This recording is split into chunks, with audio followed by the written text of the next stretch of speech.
Hi everyone, welcome back and welcome to Storytime with Lavina Tilvani. And I hope that story which I shared with you in the last video made little sense to you and you enjoyed my life journey and how I got from where I was to where I am now. I will share little more interesting facts about me, how and what I went through in my life's journey, and if I compare this with what I was in childhood and to what I am now, it is totally a dream which is so distinct and something which I never imagined it to be.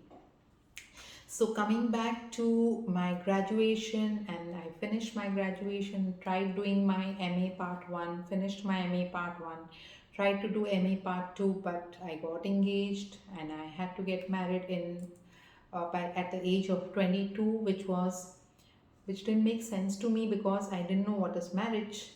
So, as you know, I came from a conservative family, and marriage was one very important chapter in our family. And girls getting married off at the age of 18 and 19 was very common at that time.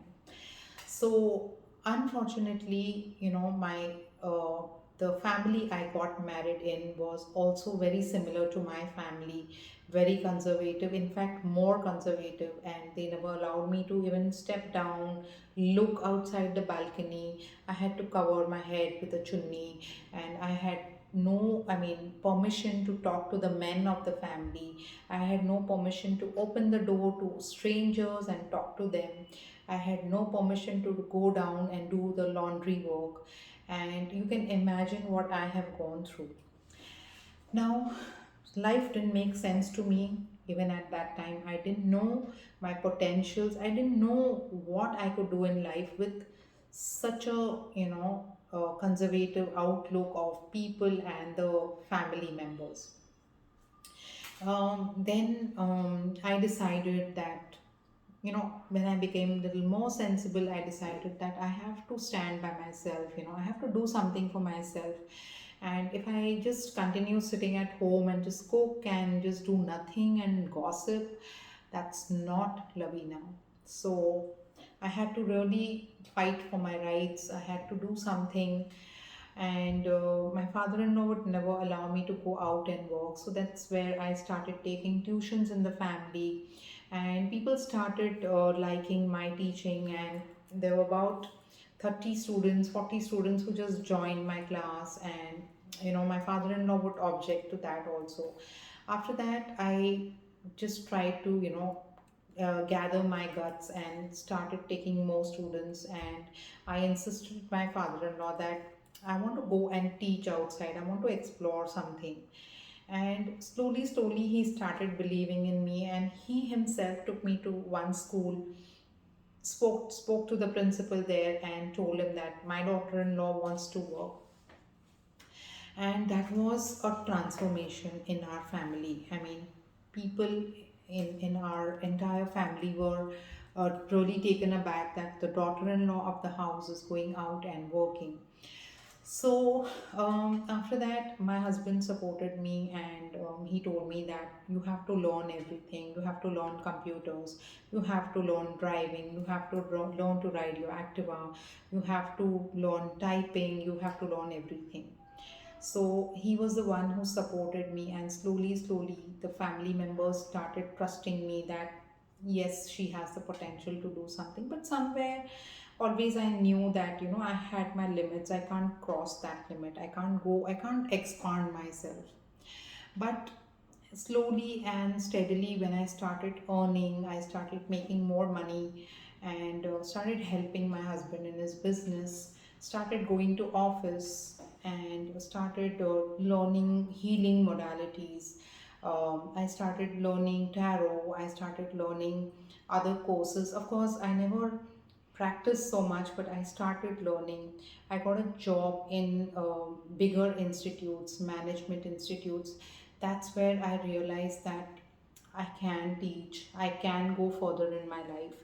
And later, I started, taking up more freelance work, more colleges. I started working for so many other places where, these foreign institutes. and that's where my confidence level grew.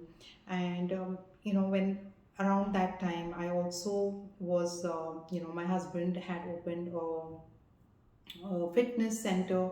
I was running the fitness center. I was also I had done my course in hair and beauty, so I was also managing, making shampoos and conditioners, and doing parallelly so many things. Also, I had two children by that time, so taking care of their studies, taking care of their needs, taking care of their growth. So parallelly doing so many things, handling so many things. And then slowly, when pandemic hit, my colleges were shut down, and I couldn't go to teach anywhere because I was a language trainer, so we had to be in person over there. That's where my tarot business grew.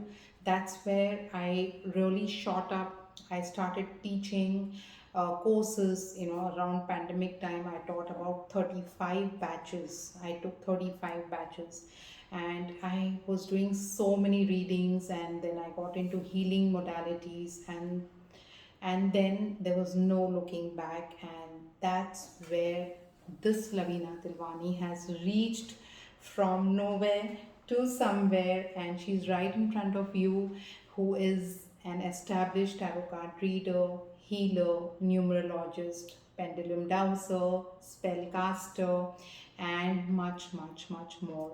So I hope you enjoyed this journey with me as much as I enjoyed sharing it with you. So I'll be right back with more facts about little things in my life. So it's not necessary that you make videos only on the things that you do, but sometimes with your audience you feel like sharing you feel like pouring your heart out, and being one with you and trying to tell you what life brings in front of you, and how you can transform these little hurdles in your life and make your life very, very successful. So I hope you get inspiration from my story, and just don't sit there at home and do nothing. Stand for yourself, get up, work hard, and believe in your destiny. Wish you all the best in life, and I hope you have a great day ahead. Thank you so much for listening to me.